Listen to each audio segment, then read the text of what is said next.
Hello, dear students. The topic we are going to revise together are the modal verbs. But how are modals different from the normal verbs? First of all, they don't use an S for the third person singular. They make questions by inversion. She can go becomes can she go? They do not use auxiliaries. And they are followed directly by the infinitive or of another verb without to. Which are the types of modals and how to use them? The modals for probability.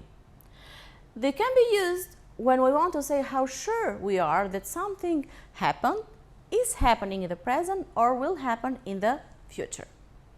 Sometimes they are called modals of deduction, speculation, or probability. For example, it's snowing, so it must be very cold outside. I don't know where John is. He could have missed the train. Here we have speculation. The modals of ability. We use can and could to talk about ability or a skill.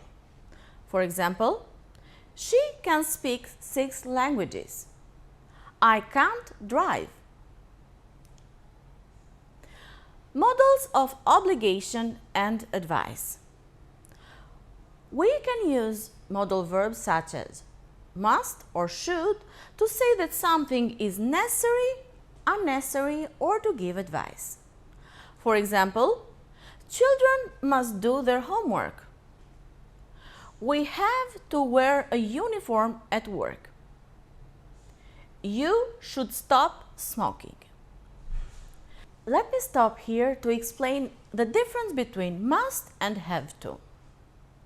Must is used for an inner obligation that the speaker decides, while have to is mostly as a general rule for all the people.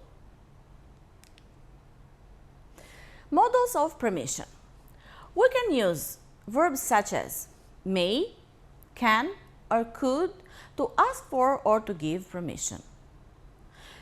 Also, we can use the modal verbs to say that something is not allowed.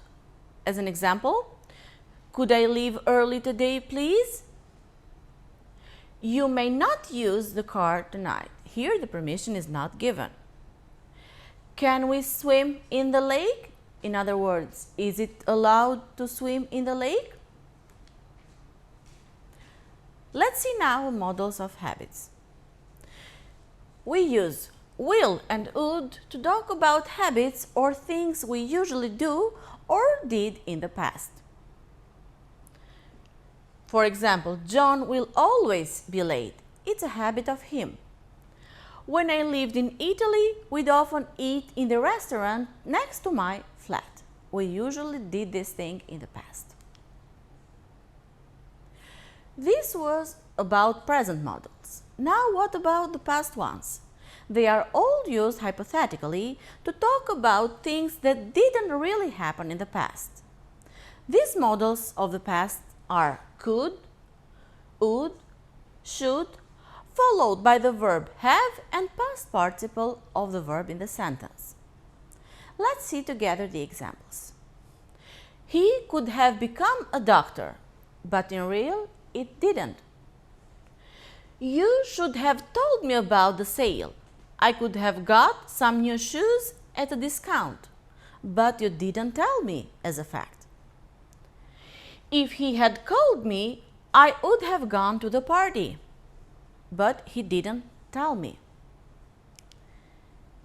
Here is an exercise for you to practice the modal verbs. You can try the exercise at home, and later we can discuss the answers together. Thank you for your attention.